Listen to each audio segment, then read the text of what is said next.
ओमज्ञानतिमिरान्धस्य ज्ञानञ्जनशलाकया चक्षुरुन्मिलितं येन तस्मै श्रीगुरवे नमः। नमः विष्णुपादाय कृष्णपृष्ठाय भूतले श्रीमते भक्तिवेदान्तस्वामिन्निति नामिने। नमस्ते सारस्वती देवे गौरवाणी प्रचारिणे निर्विशेष शून्यवादी पाश्चात्यदेशतारिणे नित्यानंद नमस्तुभ्यं प्रेमानंद प्रदायिने कलौ कल्मषनाशाय चानुवापतये नमः। नमो महावदन्याय कृष्ण प्रेम प्रदायते कृष्णाय कृष्ण चैतन्य नामने गौरतुसे नमः। जय श्री कृष्ण चैतन्य प्रभु नित्यानंद श्री अद्वैत गदाधर शिवासादि गौर भक्त वृंद। हरे कृष्णा कृष्णा कृष्णा हरे हरे हरे राम राम राम हरे हरे। हरे कृष्णा। आप सभी भक्तों का हार्दिक स्वागत है आज के गौर कथा में। श्री चैतन्य चरितमृत से हम लोग चर्चा कर रहे हैं मध्य लीला चैप्टर 4। माधवेंद्रपुरी के भक्ति योग का वर्णन चल रहा है। सर श्री माधवेंद्रपुरी वृंदावन में गोवर्धन में गोपाल जी की स्थापना करते हैं और फिर उसके बाद वहाँ पे ब्राह्मणों को वैष्णव दीक्षा दे करके सेवा चालू करते हैं। और बंगाल से दो भक्त, दो वैरागी ब्राह्मण यानी सन्यासी ब्राह्मण आए।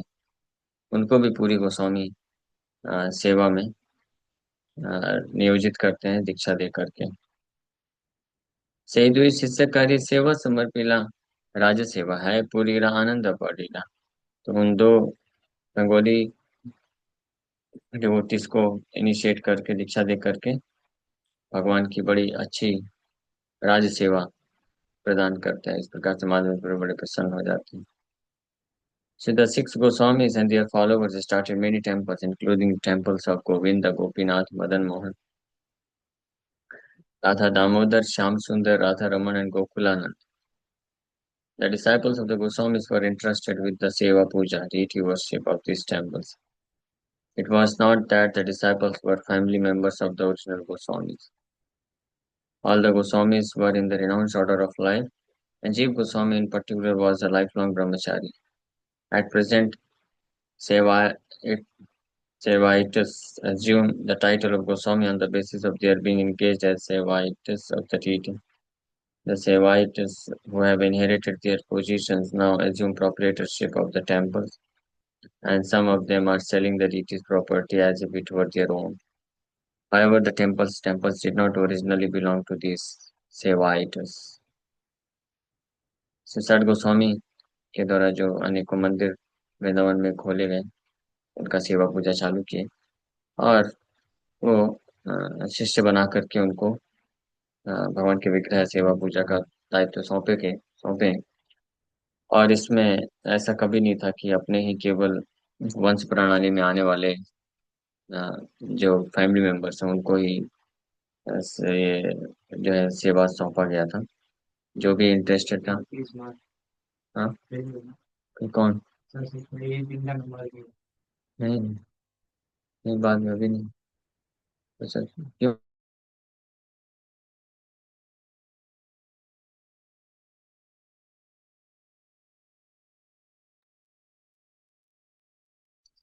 सो लेकिन बाद में कालांतर में ये कुछ जो आए फॉलोअर्स, वो लोग उसको अपना हेरिटेज समझने लग गए और मंदिर की प्रॉपर्टी को सेल करके अपना मेंटेनेंस का कार्य चालू कर दिया। तो ये अच्छा नहीं। गोपाल जी लिख रहे हैं the temples did not originally belong to this Saivites. यही मत वत्सर दुई करिला सेवन एक दिन पूरी गोसाई देखिला सोपन। इस प्रकार से डिसाइपल्स इनिशिएट करके लगभग एक साल तक, 2 साल तक ये सेवा अच्छे से चलता रहा।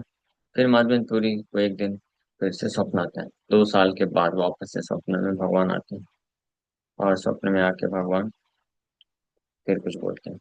गोपाल कहे पुरी अमार ताप नहीं जाए, मलय जय चंदन लेप तबे से जुड़ा है। तो वो अपने स्वप्न में आकर के माधवेंद्रपुरी को गोपाल ये बोलते हैं कि my bodily temperature still has not decreased, मेरा ताप अभी भी कम नहीं हुआ है। आपने हालांकि मेरा जो है बहुत सेवा किया, इतना अच्छा अभिषेक किया, हजारों हजारों ठंडे शीतल जल से अभिषेक कराया, इतना सेवा और सब चालू की, लेकिन फिर भी मेरा ताप खत्म नहीं हुआ है। आप मलय से उत्पन्न होने वाले चंदन लेके आओ मेरे बॉडी शरीर को ठंडक प्रदान करने के लिए। So the deity of Gopal had been buried within the jungle for many years, and although he was installed and was offered thousands of pots of water, he still felt very hot. He therefore asked Madhvenpuri to bring sandalwood from the Malay province. Sandalwood produced in the Malay is very popular. That province is situated on the western Ghat, and the hill Nilgiri is sometimes known as Malay Hill. The word Malayaja is used to indicate the sandalwood produced in Malay province. Sometimes the word Malay refers to the modern country of Malaysia. Formerly, this country also produced sandalwood, but now they have found it profitable to produce rubber trees. Although the Vedic culture was once prevalent in Malaysia, now all the inhabitants are Muslims. The Vedic culture is now lost in Malaysia, Java, and Indonesia. So, Malay hill Nilgiri पर्वत को ही Malay हिल के नाम से भी जानते हैं कभी कभी। वहां पे चंदन की उत्पत्ति भारी मात्रा में होती थी, इसलिए चंदन को मलयजा चंदन भी बोलते हैं, मलय में उत्पन्न होने वाले चंदन।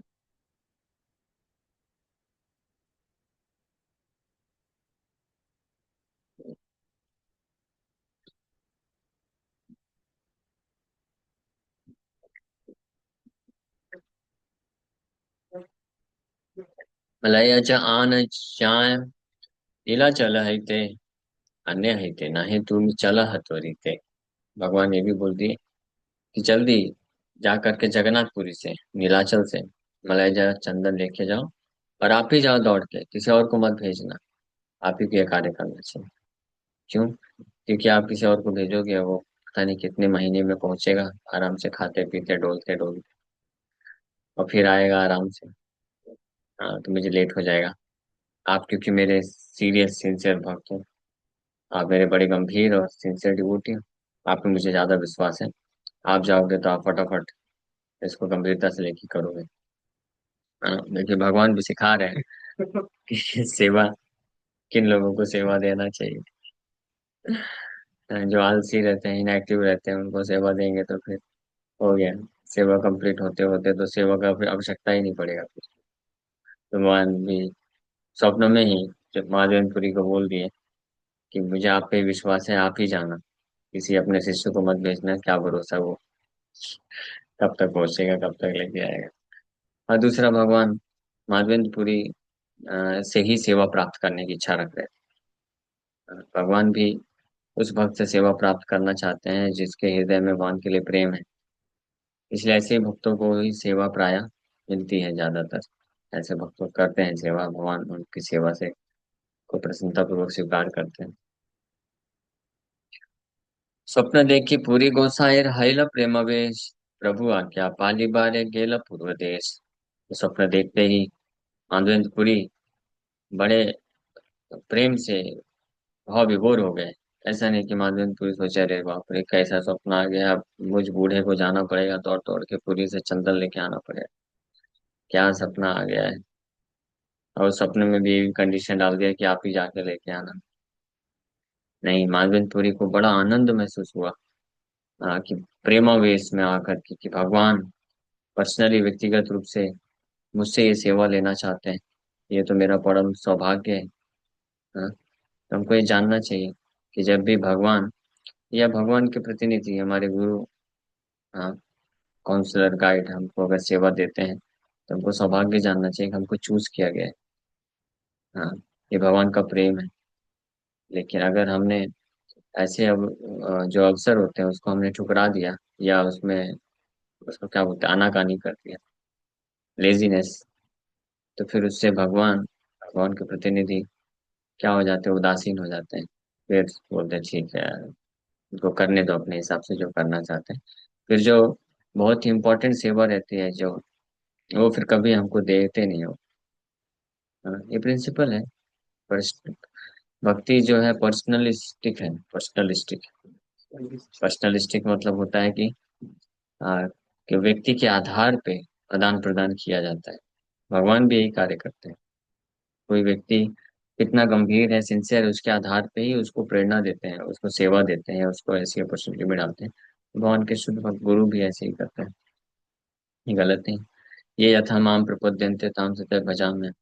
अगर जो भक्त हैं, जो बहुत गंभीर एक्टिव होते हैं, सीरियस होते हैं और सिंसियर होते हैं। सिंसियर का अर्थ होता है जो है, ये क्या बोलते हैं, मोटिवेशन, इंटेंशन उनका प्योर है।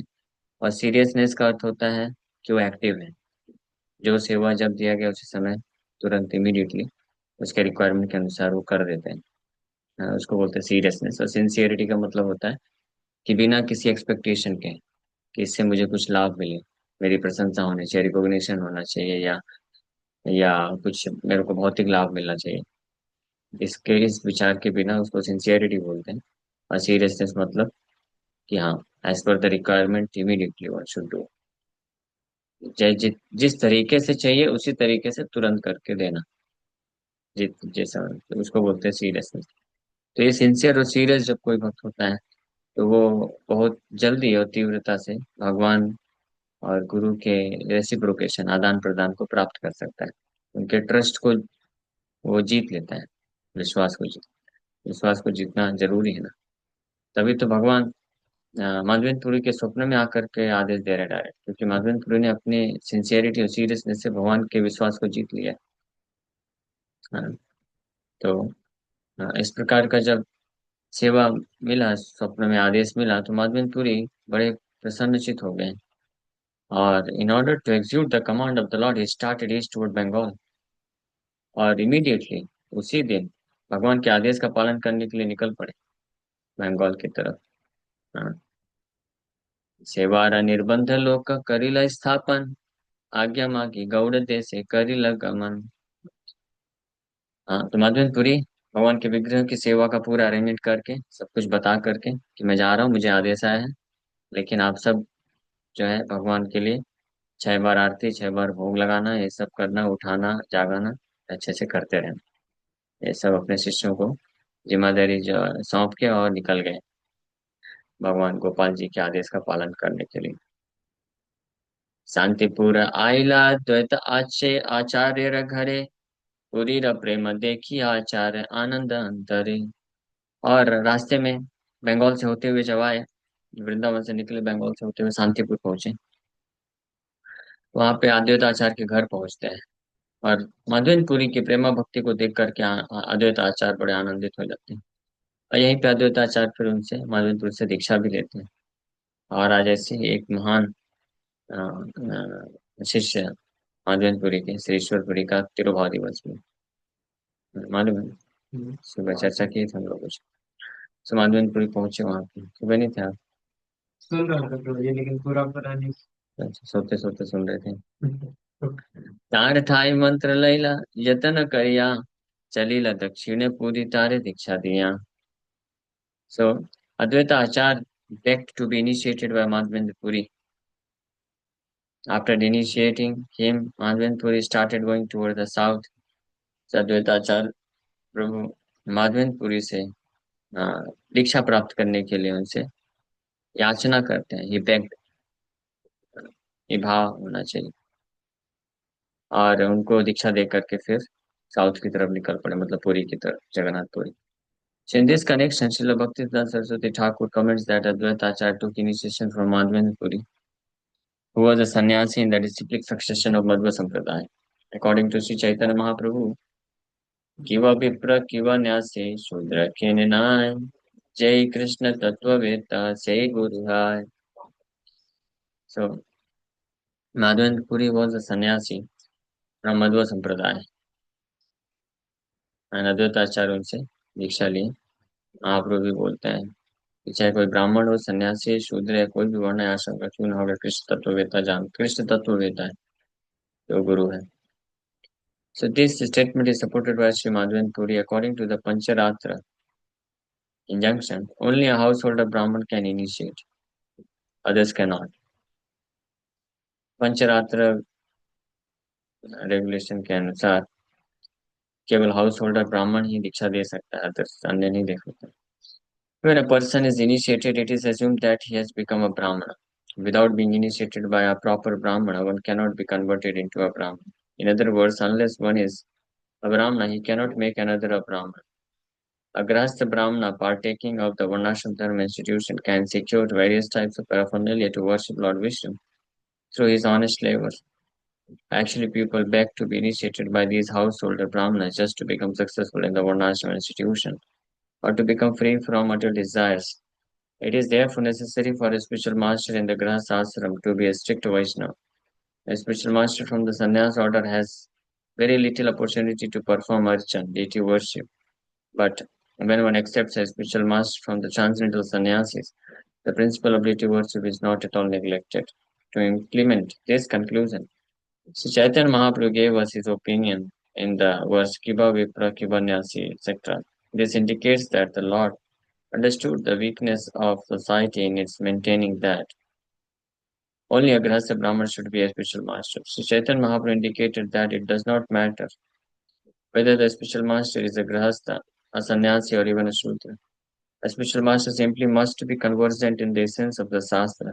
He must understand the Supreme Personality of God, and only then can become a spiritual master. Diksha actually means initiating a disciple with transcendental knowledge by which he becomes freed from all material contamination. से दीक्षा से संबंधित कुछ जो चीजें हैं इसका तात्पर्य भक्ति महाराज जी वर्णन कर रहे हैं कि दीक्षा पहले के समय में ऐसा था रूल कि केवल जो गृहस्थ ब्राह्मण है वही दीक्षा दे सकते हैं, क्योंकि वही भगवान के विग्रह की सेवा में लगे रहते हैं, तो वो सेवा सिखा सकते हैं, सेवा में लगा सकते हैं। और सन्यासी ट्रैवल करते रहते हैं, सन्यासी were not supposed to give initiation, but they were supposed to give spiritual knowledge, आध्यात्मिक ज्ञान। लेकिन जो रियल दीक्षा है, दीक्षा का वास्तविक अर्थ होता है इनिशिएशन। दीक्षा देना मतलब शिष्य को आध्यात्मिक ज्ञान प्रदान करना। तो दीक्षा एक प्रोसेस है जिसके माध्यम से the disciple is the Guru transmits transgender knowledge in the heart of this disciple, जिसके बल पे वो सारे जो भौतिक कंटामिनेशन कलमश होते हैं, भौतिक इच्छाएं होती हैं, वो नष्ट होती हैं। तो अगर किसी व्यक्ति का आध्यात्मिक ज्ञान की प्राप्ति नहीं हुई है, और ये कैसे पता चलता है आध्यात्मिक ज्ञान की प्राप्ति हुई कि नहीं हुई? अगर उसके हृदय से भौतिक कलमश, मटेरियल डिजायर्स की का नाश नहीं हुआ है, नष्ट नहीं हुआ है, या उसको वो त्याग करने के लिए तैयार नहीं हुआ है, तो इसका मतलब वो आध्यात्मिक ज्ञान प्राप्त नहीं किया, और इसका मतलब उसका अभी तक दीक्षा नहीं हुआ है, भले ही ऑफिशियली वो दीक्षा लेके बैठा हो, है ना। वो वास्तव वो तो जो हम लोग जिसको दीक्षा समझते हैं वो वास्तव में सेरोमनी है, दीक्षा सेरोमनी है वो, बट वो दीक्षा नहीं है ना। वो दीक्षा जो है एक प्रोसेस है, जस्ट लाइक विवाह। विवाह विवाह का अर्थ क्या होता है कि जब लड़का लड़की का मैरिज सेरेमनी होता है, उसके बाद वो दोनों साथ में रहते हैं, एक दूसरे के कर्तव्यों का पालन करते हैं, है ना। पत्नी ये विवाह के समय में ये ये वचन संकल्प लेती है पत्नी कि मैं हर परिस्थिति में अपने पति को अपना स्वामी समझ करके उसका सेवा करूंगी, और पति ये संकल्प लेता है कि मैं हर परिस्थिति में इसका प्रोटेक्शन करूंगा, इसको सुरक्षा प्रदान करूंगा, कभी छोड़ूंगा नहीं, ये संकल्प लेता है। हाँ, तब इस संकल्प को लेना जो है वो सेरोमनी है, बट वो विवाह नहीं है। ये संकल्प को जब वो पूरा करता है तो विवाह कहलाता है। अगर किसी ने विवाह किया और पत्नी कुछ ही दिन में फिर छोड़ के चली गई पति को और सेवा नहीं करती, तो फिर वो विवाह कहाँ हुआ? विवाह हुआ ही नहीं। और पति जो है, जिसने संकल्प लिया था कि मैं इसको हर परिस्थिति में सुरक्षा करूंगा और कभी भी किसी भी परिस्थिति में इसको त्यागूंगा नहीं, तो अगर पति ये कार्य नहीं करता है और छोड़ देता है, या सुरक्षा नहीं देते हैं, तो फिर वो पति हुआ नहीं, फिर विवाह कहाँ हुआ। उसी प्रकार से दीक्षा भी, दीक्षा और विवाह सिमिलर है इस सेंस में। उसी तरीके से गुरु और शिष्य जो है अपनी अपनी रिस्पॉन्सिबिलिटीज के लिए वाव लेते हैं, संकल्प लेते हैं वो सेरेमनी में, अग्नि के सामने, भगवान के सामने, वैष्णवों के सामने। फिर वो उसको जो पालन करते हैं जो संकल्प को, तब तक वो दीक्षा है, नहीं तो दीक्षा कैंसिल। हाँ, क्लियर बात है। श्रीला भक्तिदास सरस्वती ठाकुर प्रभुपाद इसको स्पष्ट क्लैरिफाई करते हैं दीक्षा का अर्थ। हाँ। और हिज होलीनेस गौर गोविंद स्वामी महाराज तो अपने कुछ शिष्यों को इसलिए त्याग भी दिए क्योंकि उन्होंने फॉलो नहीं किया था। मैंने एक वीडियो भेजा था, याद है? देखा हूँ। वो ब्रह्मचारी जो एक माता जी से आसक्त हो गया था, गौर गोविंद महाराज कृपा करके उसको 3 बार वार्निंग दिए, ये तीनों बार नहीं सुनता वो। तो फाइनली फिर उसका कंठी माला सीखा और जनेऊ काट के फेंक दी, त्याग दी। हाँ। और उसके बाद वो फिर भी वो गया वो फॉरेन माता जी के साथ, लेकिन फिर वो माता जी ने उसको छोड़ के वो भाग गई। तब उसको रियलाइज हुआ, अरे बाप रे, मैं कितना कुछ नहीं होता, हाँ, कुछ नहीं है ना, ये स्थिति हो जाती है। तो इसलिए फिर ऐसे दीक्षा का कोई मतलब नहीं है। दीक्षा का वास्तविक अर्थ होता है कि आध्यात्मिक गुरु से आध्यात्मिक ज्ञान प्राप्त करें। जस्ट लाइक विवाह संस्कार में हस्बैंड वाइफ, वाइफ ऐसा भी बोला जाता है, पुत्रहीनम गृहं शून्यम। ऐसे कपल जिन जो संतान नहीं प्राप्त करते हैं, दे जस्ट लिव टुगेदर, वो एक्चुअली गृहस्थ आश्रम नहीं है। पुत्रहीनम गृहम शून्यम, Chanakya Pandit say this, there is no impregnation, so it is incomplete. Similarly, if a disciple is not impregnated with transcendental knowledge from a spiritual master, then such a disciple is of no use. ये just हो गया बस official, हाँ, disciple. क्योंकि कुछ कुछ लोग हो सकते हैं जो दीक्षा ले लेते हैं और साथ में रहते हैं, हाँ, लेकिन आध्यात्मिक ज्ञान प्राप्त नहीं करते गुरु से। गुरु जी के साथ घूमते हैं, फोटो खिंचाते हैं, उनके साथ जो है प्रोग्राम में जाते हैं, सेवा में अटेंड करते, सब करते हैं, लेकिन जब गुरु जी प्रवचन देते हैं तो ध्यान से सुनते नहीं, कहीं और निकल जाते हैं, सेवा के नाम पे अलग अलग ऐसे होते हैं, बहुत सारे केसेस होते हैं ऐसे कभी कभी। उनको इंटरेस्ट नहीं होता ज्यादा लेक्चर सुनने में, है ना। तो वो डिसाइपल कैसे, उसी प्रकार के, उसी आ, पत्नी की तरह है जिसका विवाह तो हो गया है लेकिन संतान नहीं है, 10 10 20 20 साल, तो वो इनकम्प्लीट हो गया। उसी प्रकार से without transcendental knowledge, this relationship with between guru and disciple is incomplete। तो ट्रांसेंडेंटल नॉलेज जाना चाहिए, क्योंकि जब तक दिव्य ज्ञान नहीं आएगा हृदय में तब तक वो मटेरियल कंटेमिनेशन से दूर नहीं होगा। सो अद्वैत आचार्य श्री माधवेंद्रपुरी से दीक्षा प्रदान प्राप्त कर, रेमुनाथ कैला गोपीनाथ दर्शन, तार रूप देखिया हैला बिल्कुल मन। फिर फाइनली माधवेंद्रपुरी रेमुना पहुंचते हैं।